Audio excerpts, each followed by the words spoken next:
Hello everyone, it's me, Get Dave Dio, and it's channel update time. Possibly with no B-roll footage. I don't know if I have any right now. I'll have to figure that out.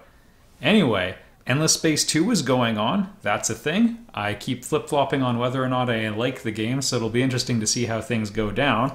And I will have to come to a conclusion because the final Patreon goal was hit on my Patreon. So I set up goals all the way up to $300, and we've been oscillating and gone over the $300 limit a couple times. And some people have asked me, or more told me, that I should do something more with the Patreon.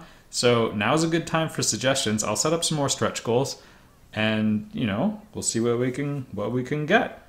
But anyway, the $300 goal was, if we hit that, I would start doing review videos at the end. And right now, usually in the last episode, I sort of like summarize my thoughts and soapbox for a little bit on what I thought about the experience of playing the game. But I'll be formalizing that into reviews. So there we go. That's pretty exciting. I never thought I would hit that. So thank you for everyone's generosity. In other news, after Endless Space 2 is done, I've got a more open opening than normal.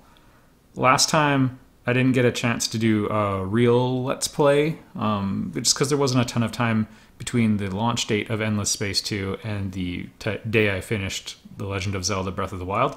So, what should I do? That's two questions for you. Look at me outsourcing my thinking.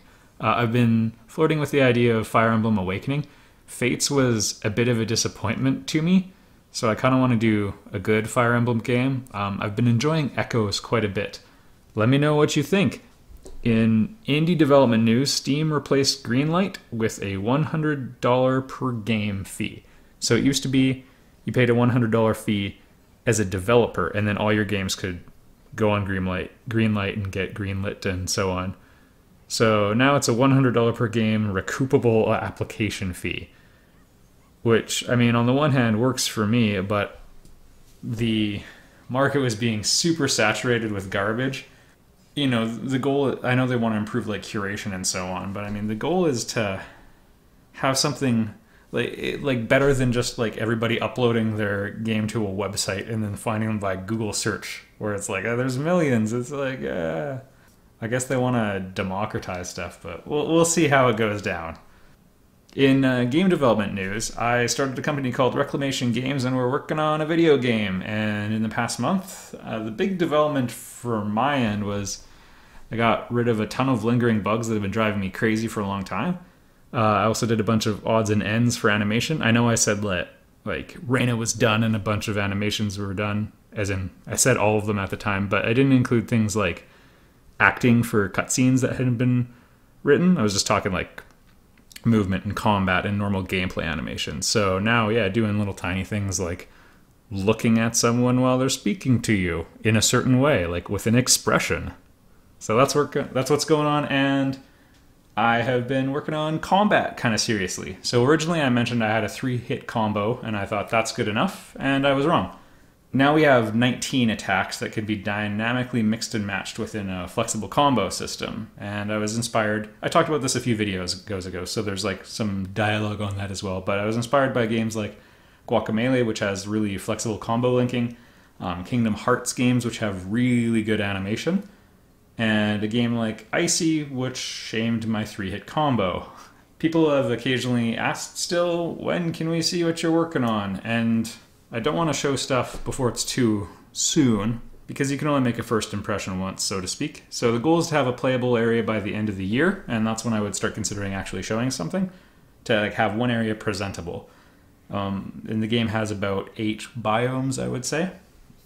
So that's still the goal. It's terrifying, but we'll see what happens, right? And as always, I'm able to do this because of the support I get from the channel and from Patreon. This last little while, I don't know if you've noticed it, but there's been a change in YouTube. You may have heard of it a few months ago, where they changed how advertising works, where advertisers can pick the sorts of videos that their ads go on. So like if you have a company and you don't want it to be associated with lots of cussing, it won't go on Angry Video Game Nerd, for example, because he has some strong language. So that in and of itself wasn't a huge problem, especially for my videos, which don't have a ton of language most of the time. except it led to sort of a cascading decrease in ad count, advertisers associated with YouTube, and ad revenue. So if you've been noticing things like more advertisements that are for YouTube right before YouTube videos, and you're like, I don't know, maybe you thought, oh, that's weird that they're advertising themselves. It's because there's no one else available. The cool thing is, as channel revenue has decreased, people have been more generous on Patreon, which really, really helps a lot and smooths out all of these problems. So thank you so much, everybody. It's really cool, I don't know, just to have the viewership support and the comments and the patrons and everything. And so, yeah, I really appreciate all of you. And I'll see you in the next Let's Play. Thanks for watching, everyone. Oh, and let me know what you think in the comments section. There's lots of questions in this one.